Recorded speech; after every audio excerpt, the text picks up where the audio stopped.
To Taken Up 2078, and today I wanted to talk about when will the end times happen or occur, whichever you want to say. So I want to start off with some basics to lay out what I'm going to be talking about. So when the end times occur, what's going to happen is there's going to be signs of the things to come.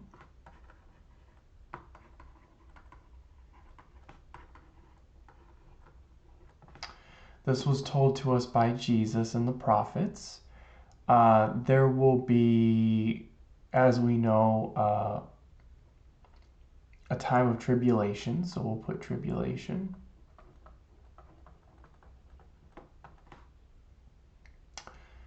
Much suffering.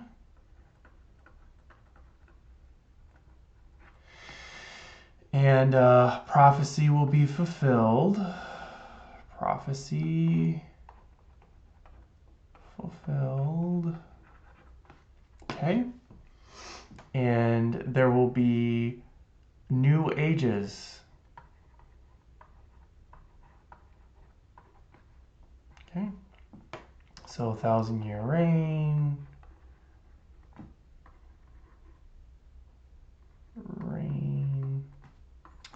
And 7-year, I'll put tribulation. Tribulation. And it's going to be a very different earth. The earth will never be the same at this point. So one of the things I wanted to talk about is the signs of the things to come. And when we go over this, I want to discuss how do we know when the end times are going to occur? How do we know? What specifically is going to happen that will let us know of the end times? Well, let me start off with something very important. No one knows the day. Okay, guys, no one knows the day or the hour. This was said by God himself. So let's go ahead and take a look at Matthew in the New International Version of the Bible, and let's see what Jesus has to say. He says, in those days, he says, before they come, Jesus left the temple and said, "Do you see all these things? Truly I tell you, not one stone here will be left on another, but every will be thrown down." As Jesus was sitting on the Mount of Olives, the disciples came to him privately. "Tell us," they said, "when will this happen, and what will be the sign of the coming of the end of the age?" Okay, so why do I think that they worded it like that? Why did they say the coming of the end of a new age? Because the earth has gone through several stages, right? There is creation, which was perfection. So perfect. Sorry. I'm really going to try to improve my handwriting. Perfect creation. And then we go on, and then we go to the fall, which is imperfect world.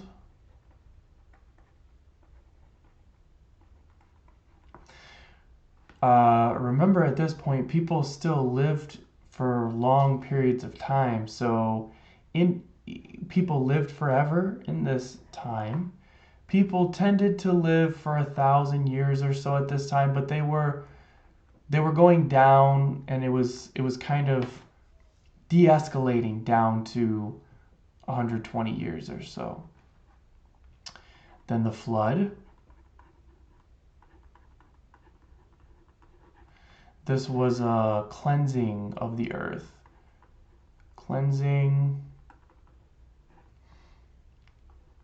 of the earth. Okay. And then, of course, the Messiah, which is Jesus.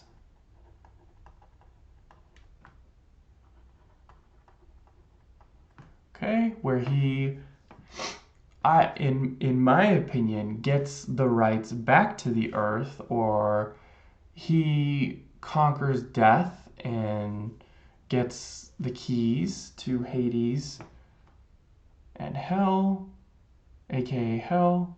So Jesus, keys, let's just put reclaims the earth. Jesus reclaims the earth. Okay. And then, and we'll stop right here, the end times.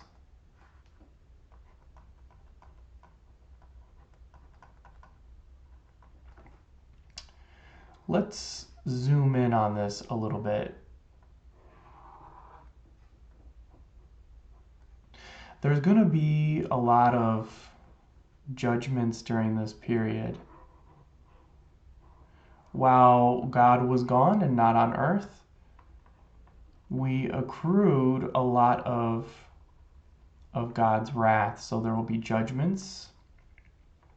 There'll be permanent changes.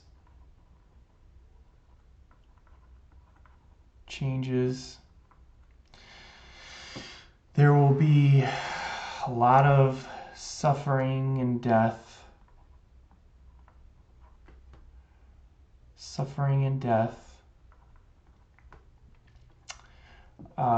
And there will be, I'll just put it as Satan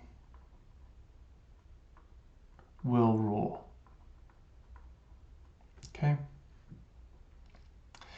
So I don't think it's any coincidence that we have here, we have perfect creation, the fall, then the flood, right?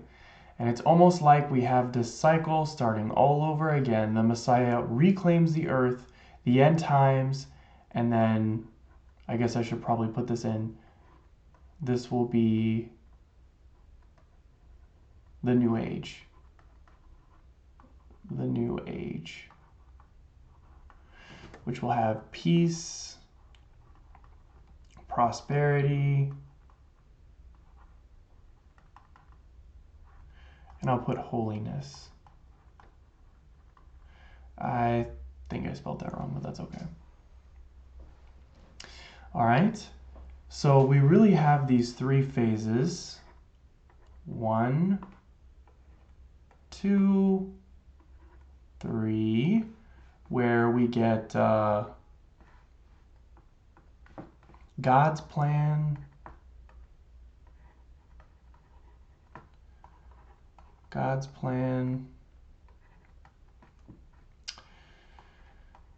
Satan's plan, and then God's judgment.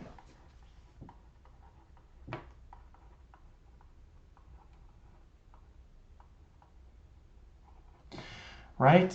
This occurs right here as well. So here 1, 2, and 3, right?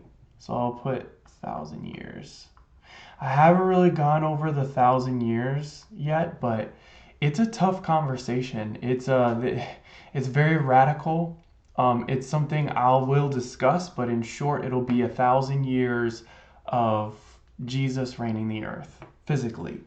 I will get into that in later times, but for right now, that's not something we really need to worry about too much, because that's not going to happen to us. Maybe it may happen to someone in the future who watches these videos and went through the tribulation. I don't know if YouTube will still be up, but you know, it's a lot to dive and dig into, and it requires a larger amount of faith, but I will discuss it someday. Okay, so God's plan, Satan's plan, God's judgment. God cleansed the earth with water at this point. God does not cleanse the earth with these judgments. Oh, sorry.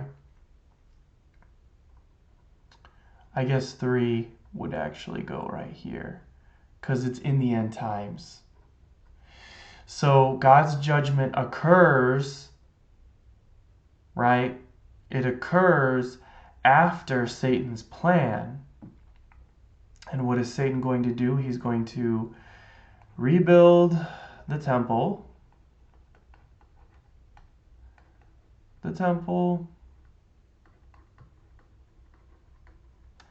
Stop the sacrifices.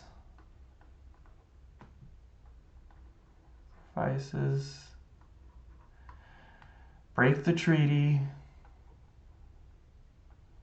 Break the treaty he had with Israel.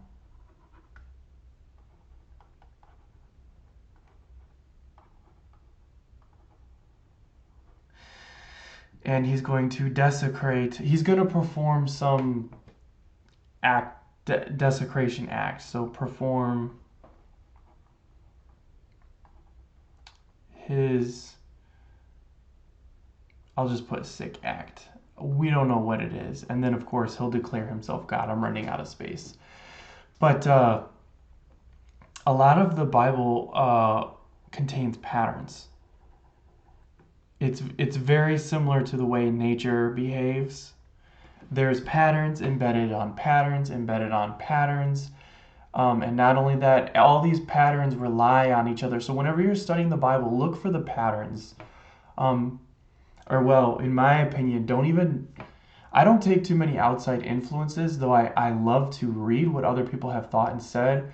I typically just, when I read the Bible, when I study the Bible, I try to focus on what I think the Holy Spirit is leading me to learn. Okay. So watch out that no one deceives you, for many will come in my name, claiming I am the Messiah. We have all seen this today. You will hear wars and rumors of wars, but see to it that you are not alarmed. Such things must happen.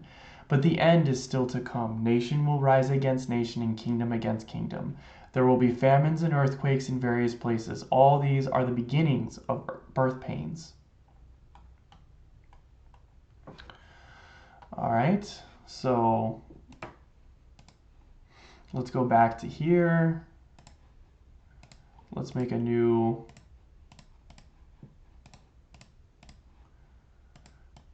little board, and there we go. All right, so this is just the beginning. So we know in the beginning of the signs of end times, there will be, wars, famines,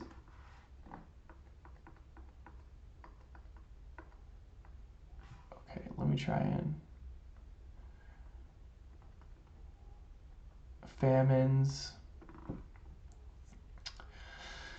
false messiahs,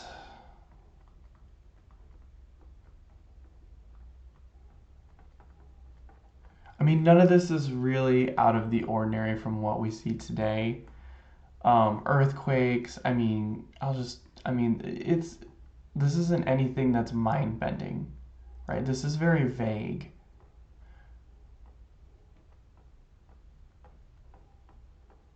I think this is vague on purpose because this is the beginning. This is just the beginning. These kinds of calamities have always occurred, and it's just the beginning.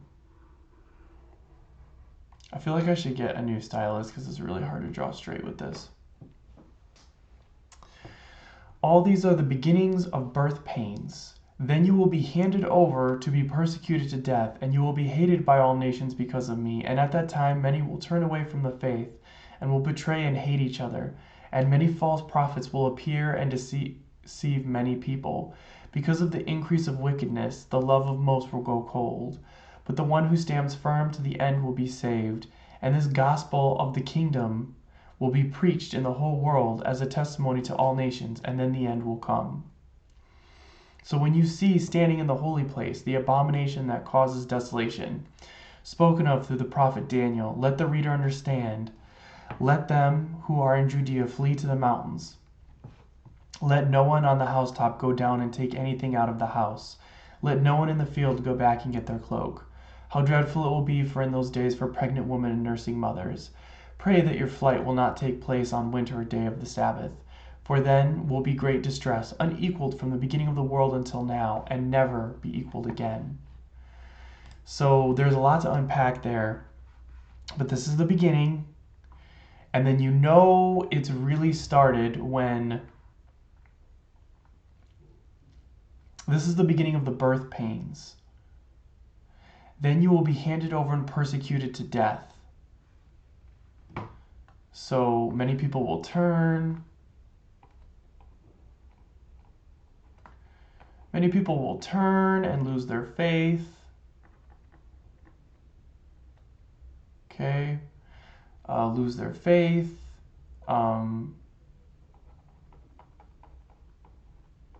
Killed for their faith.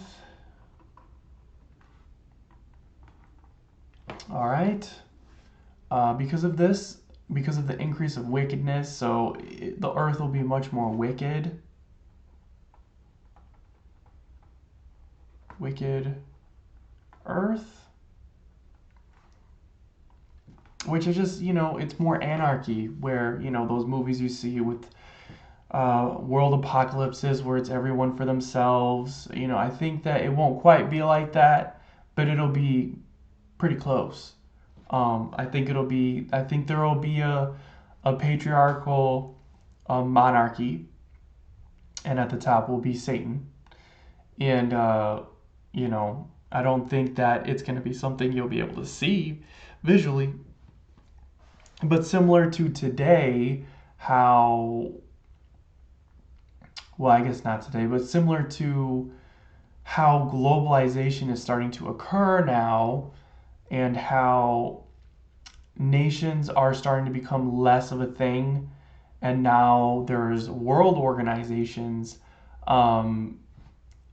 that is going to be the beginning of how nations will cease to be independent and be ruled by individual rulers.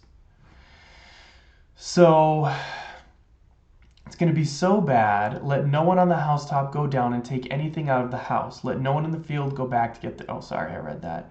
How dreadful it will be in the days of pregnant women and nursing mothers. So there won't be any security. There won't be any protection. There will be very little... people won't care to help raise children. Pray that your flight will not take place in winter or Sabbath, for then will be great distress, unequaled from the beginning of the world until now, and never to be equaled again. If those days had not been cut short, no one would survive. So I think this is the single greatest evidence against amillennialism or postmillennialism. So many people would die. So let me just keep going. So abomination,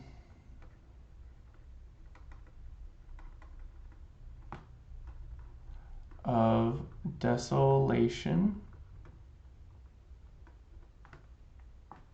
Okay, and at this point we're in it. And Jesus starts talking about how bad it will be. So let me draw a little X to kind of give you an idea. So at this point, right around here, this is when a rapture would have occurred, sometime around here. So I'll put rapture. Okay.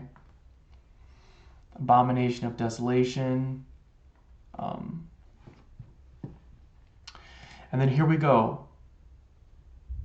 A lesson. Now learn this lesson from the fig tree. As soon as its twigs get tender and its leaves come out, you know summer is near. Even so, when you see all things, you know that it is near, right at the door. Therefore, truly I tell you, this generation will certainly not pass away until all these things have happened. Heaven and the earth will pass away, but my words will never pass away. Okay.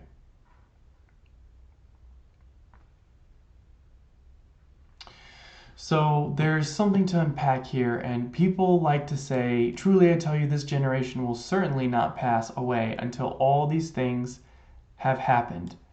But when he says this generation, is he talking about our generation or this generation that he's been talking to this entire time?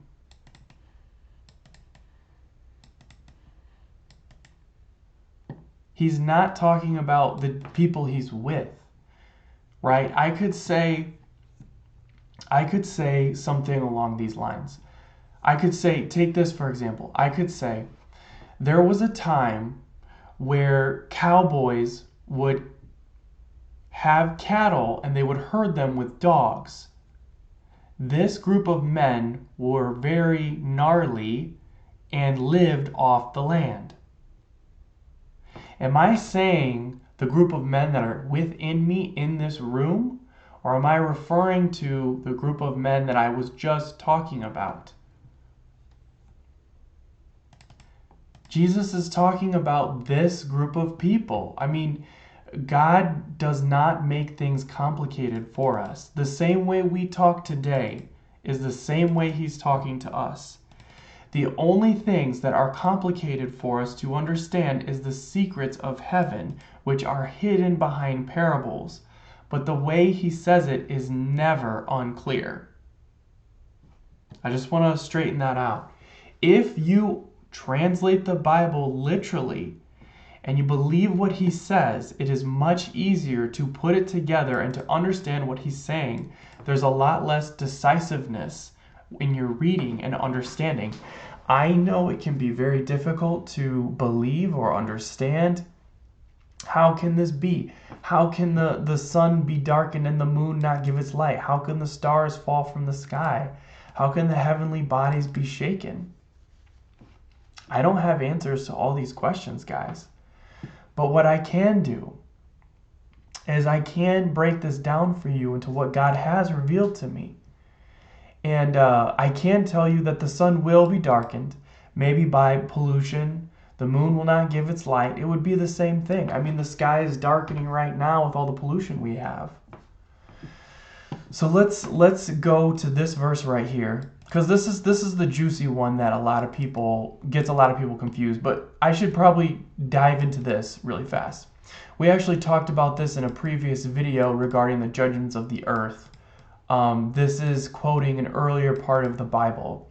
This is how we know the older prophets were prophesying about the end times. This is confirmation. I mean, you know because the Spirit leads you, but in the case that you're not a Christian, in the case that God hasn't revealed this to you, Jesus himself, our teacher, our God, has given us this scripture. Okay, so if anyone tells you, there he is, out in the wilderness, do not go out. Here he is in inner rooms, do not believe it. For as lightning that comes from the east is visible, even in the west, so will be the coming of the Son of Man. All right, let's go back to this graph. And this is the second coming of Jesus. Coming of Jesus. Everyone will know about this. Everyone will see this. Everyone will know and see this. God understands that this is very difficult for us to understand. So he gives us an analogy. When you see lightning, okay, so let's draw a little picture of the earth. Oh boy.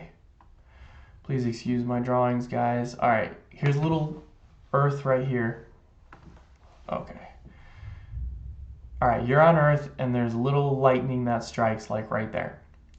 Everybody over here can see it, and everybody over there can see it. And let's say this is the east, and this is the west, right? Okay. The same way somebody standing over here, like 20 miles over here, or maybe 10 miles over here, and somebody, all right, let's just do 5. And somebody 5 miles over there can see this, right, for 10 miles. Jesus is saying when he comes back, it's going to be so obvious. And it doesn't say, the Bible clearly states God will be coming down to earth. Here, if you believe Jesus, if you think Jesus is a prophet, he doesn't say God, he says the Son of Man. And all Christians believe the Son of Man is what? Believe he is God. So there's more evidence that Jesus is God. But let's move on.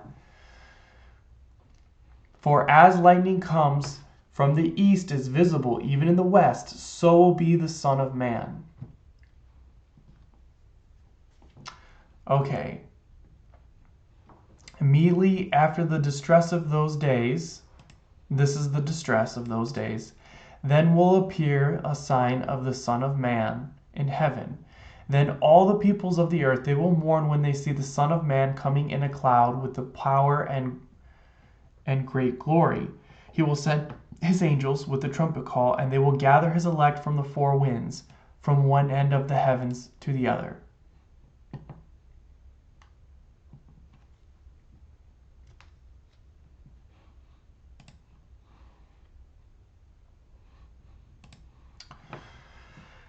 So,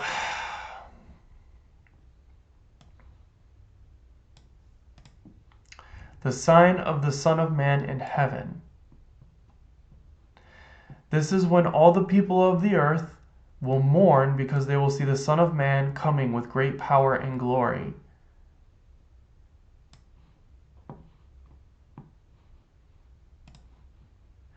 And when he comes down, oh, this is the wrong graph. For some reason I got stuck there. I was like, why is that there? Okay, so when Jesus comes down, you're going to have to excuse my drawing as usual. He'll be on a cloud. I hear a lot of people say that this is referring to the rapture.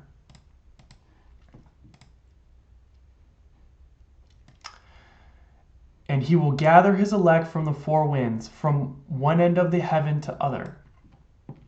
This can't be the people on earth, because say that the rapture hasn't occurred yet, then these people are dead, or they're on earth.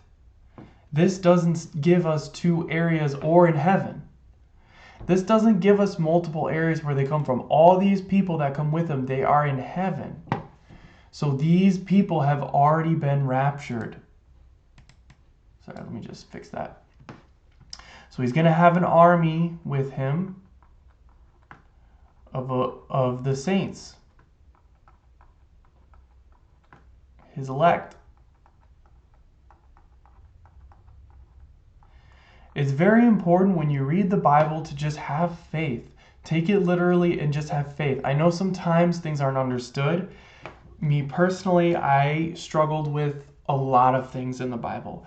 I never really struggled with morality. I never really struggled with prophecy. But a lot of times I would struggle with, is Jesus God? When I first became a Christian, sometimes I struggled with that. And I also struggled with how should we behave as a Christian? And it wasn't until I started taking prophecy literally, how we should behave literally, that I began to learn. For example, I'm married, and my spouse, sometimes I make her mad. And I had a time where I would ignore her, or I would just do whatever she says. I tried all kinds of things. It wasn't until I read the scripture that says, husbands, understand your wives, that I finally realized our command given by God is to understand our wives. Try to understand why your wife is upset, why she's happy. You should have a PhD in your wife. So that's just a little personal thing, but it's a lot of stuff like that that has helped me to, live a life that I find fulfilling and to feel like I am able to make more sense of the Bible. I just take it on faith that it's true, and that is the key that is the tool I use as a key to unlock the secrets. Maybe you don't agree, but that's okay. Let's move on. So there's going to be a trumpet call. Don't forget there are multiple trumpet calls. Okay, and he's going to gather his elect from the four winds. All right. So Jesus is going to come down to earth, and everybody's going to see it. All right, so Jesus kind of lays out he lays out the beginning of the end times all the way to the end of the end times right here. Okay, there's going to be calamities and wars. People are going to be killed. The rapture's already occurred at this point. You're going to see Satan's, the Antichrist, stand in the abomination, standing in the holy place. He's going to declare himself God. That's when Jesus says it's going to get really, really nasty. And I've gone through this in many of my other videos, but it's going to be really bad. There's going to be 3.5 years of just utter hell on earth. Judgments from God, and it'll just be awful. People will be running. Everyone, you'll need Jesus at this point. Okay. So, summer is near. So the tree has no leaves at this point. And in this parable, basically the cycle of trees, as everybody knows, is the leaves fall off. There's a season where there's no leaves, and then the leaves come back out. So as soon as its twigs get tender, that means they're not dry, they're get a little bit more juicy, less dry and brittle, and its leaves come out, summer is near. What is summer? This is the next thing that God talks about, the time of the 1,000-year reign. So now he's done talking about that, and he says, but about that day. So he's changing topics now. Or hour, no one knows, not the angels in heaven nor the Son, but only the Father. I know a lot of people that always say, how can the Son know and not the Father? How can this be? The Son doesn't know, but the Father knows. How is this possible? Because the Son came down and gave up his heavenly powers. He became man, essentially. And when you understand that, you can understand that, I guess I'll just leave that there. You can understand that Jesus gave up a lot of his power, his ability to know everything, and he only did what the Father told him, and the Father did not tell him the day or hour.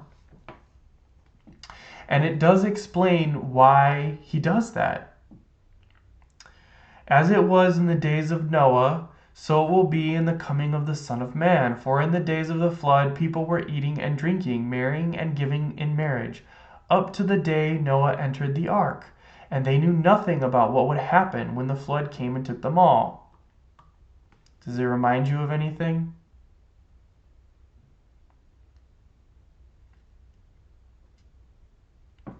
Something I want to bring up is I want to bring up that Noah had an ark. Okay?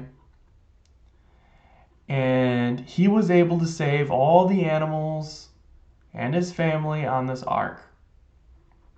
God is providing another ark. Right? He's providing another ark. There's one other ark right here. And he's providing it for everybody. Before these end times come, this ark gives you a pass to go straight to heaven, to skip the end times right before it occurs. But you have to accept Jesus Christ and become a Christian. But okay, why does he bring up Noah's Ark? A lot of people if you've ever wondered why specifically Noah's Ark, because this is as significant of an event as the flood. This is seriously going to be written. This is going to be one of the most important things that ever happens on the earth. I have videos on this, but a fourth of the earth is going to die. A lot of the earth is going to burn up. The waters are going to go bad. There's going to be like a king. There's going to be evil kings that rule. You'll have no rights. You won't be able to buy and sell. There'll be slaves. It's going to be terrible. So, okay. They knew nothing about what would happen until the flood came and took them all away. That is how it will be at the coming of the Son of Man. If you read the Gospels, Jesus often tells people not to talk about what is going to occur because it takes away the power of surprise of his prophecy or his message. Because people will not read the Bible and because people won't know anything about the end times, because there will be people that don't know about the end times, it's going to take them by surprise. And it's going to amplify the glory of God. People are going to be even more apologetic, even more sorry about what they did. So let me calm down. Let me calm down. Okay. I believe that God is going to keep this as a surprise because it is a more effective means for God showing his glory. God is the clay maker, the pot maker, the clay pot maker who created the earth and created everything on it. He can do whatever he wants. And if he wants to do something for a more dramatic effect, then that just speaks to volumes of how much greater he is. It is a proverb where God says, "It is my glory to hide things from men." God enjoys hiding things from people. It is to his glory. It talks about how great and intelligent he is. This is how it will be at the coming of the Son of Man. 2 men will be in a field, one will be taken and the other left. 2 will be grinding with a handmill, one will be taken and the other left. Therefore keep watch, because you do not know when the day of your Lord will come. Right? So, it's very important to understand that Jesus is going to come back and there's going to be a rapture. There's going to be a chance for people to leave. There's a lot of people that don't believe. It's hard to not believe in the rapture and be a Christian. It's really hard. There's a lot of scripture that supports it. And there's definitely scripture where people will be taken. So how you fit that into the Bible, I don't know. But people will be taken.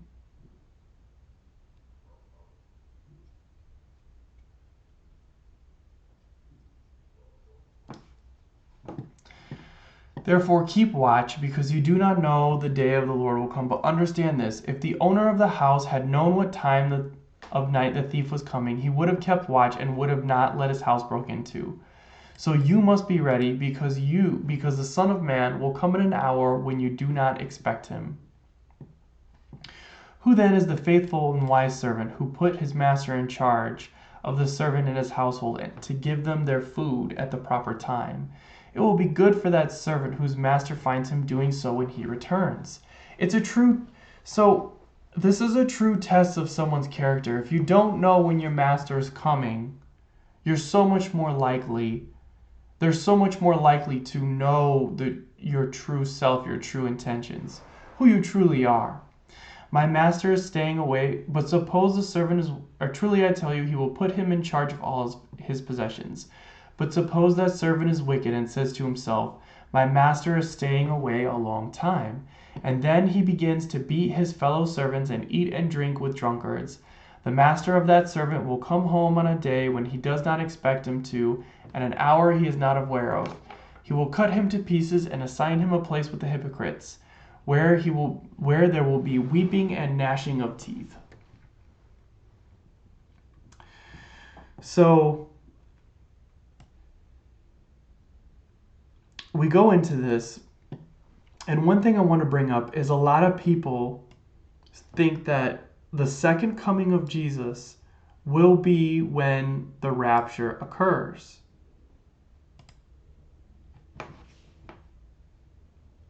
I think that that is true, but I think that you have to, when you read this, consider why Jesus is saying it the way he's saying it.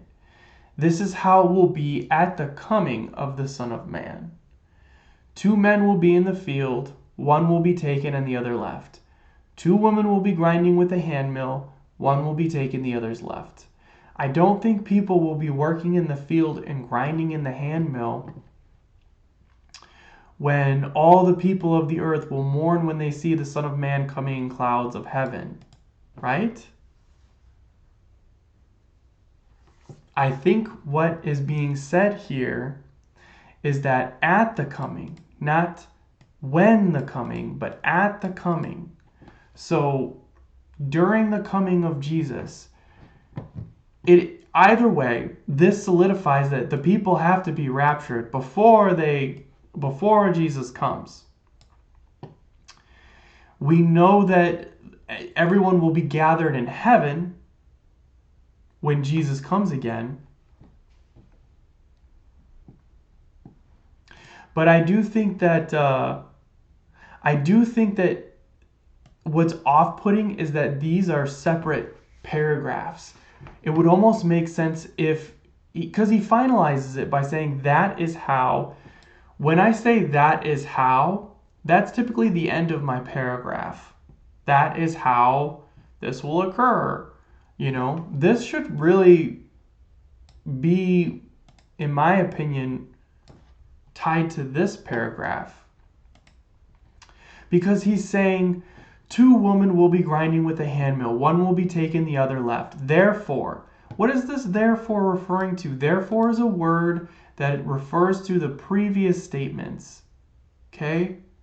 That is a word that refers to the previous statements. So this sentence refers to this paragraph. This all goes together. This all goes together. Excuse me. There's no reason to think that these go together.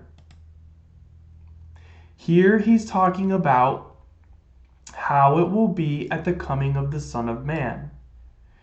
Here he's talking about you'll never know on what day your Lord will come.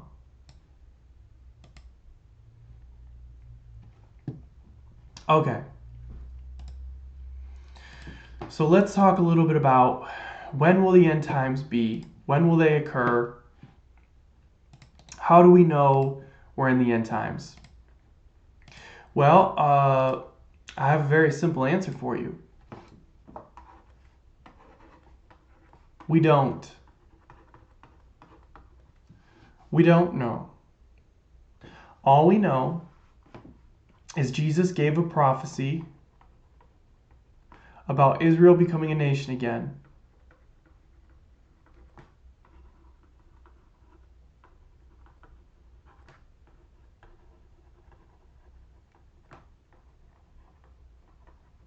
And that generation will not die out.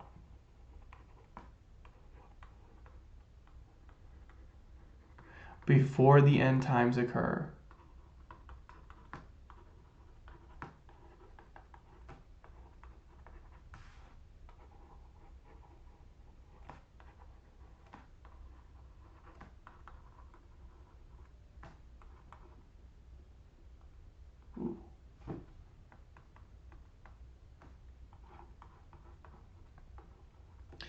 Incredibly, if you read books from the 1800s, the 1900s, the 1700s, the 1500s, 1,000 years ago, they've all said this.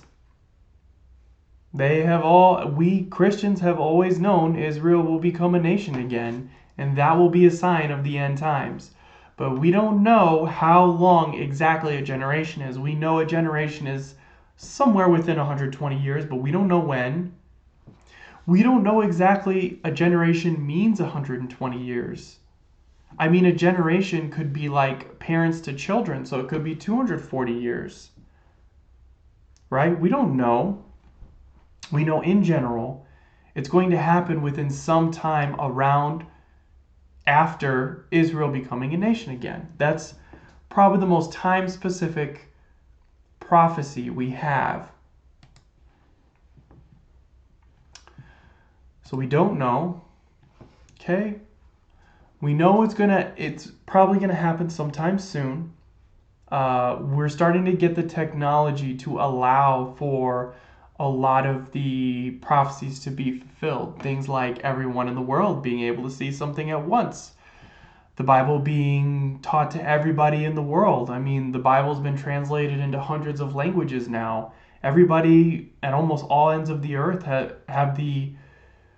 most people have the ability to learn the Bible. I mean, you couldn't have fulfilled those prophecies, 300 years ago. But I want people to please be careful. Be humble. Don't let your mind say, well, those demons are controlling the banks and, Jordan Peterson and Trump and Biden and, the Ukraine war, they're all like controlled by demons and there's frogs in the middle of the earth. And don't start going crazy. Now, this is coming from somebody who literally takes the Bible literally. Don't start going crazy. Be humble. We don't know when the end times will occur. We know what will happen. We know what the world will be like before it happens.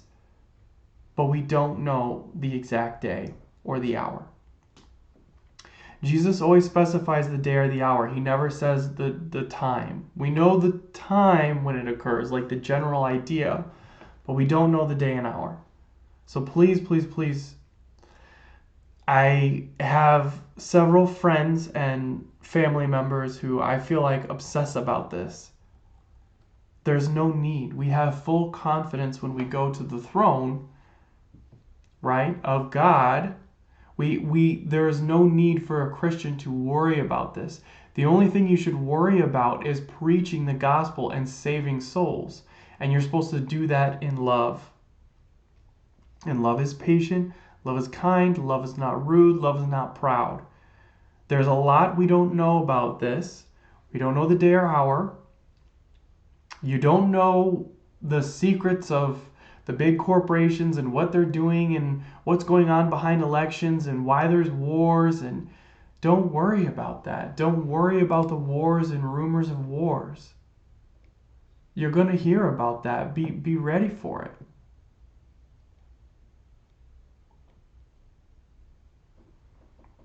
I'll tell you one thing. I saw this prophecy for myself.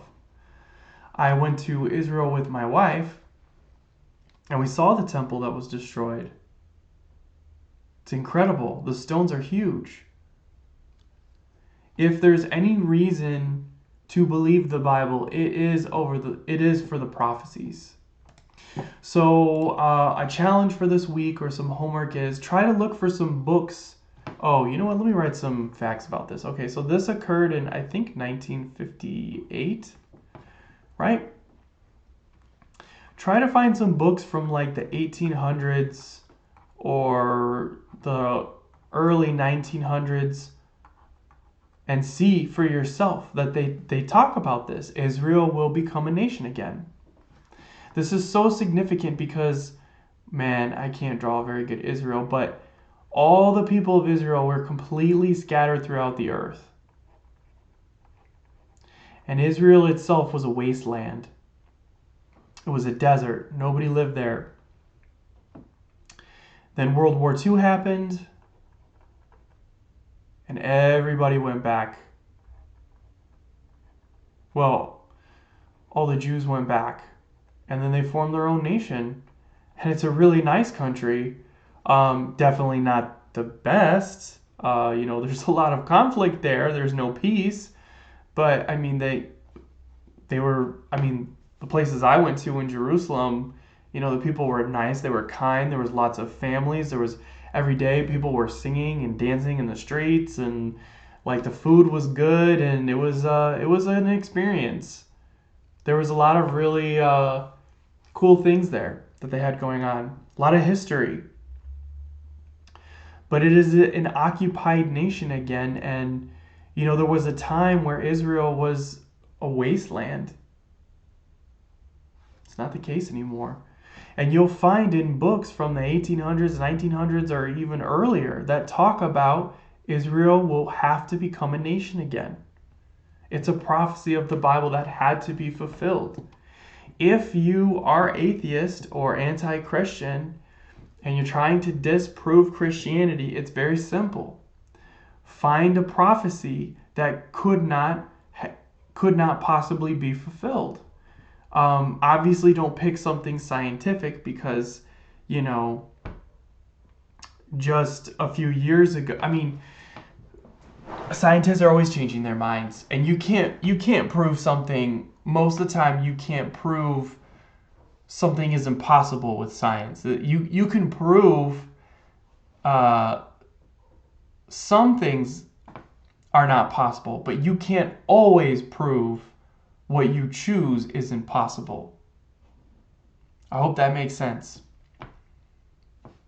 All right, guys. Thanks for tuning in, and until next time.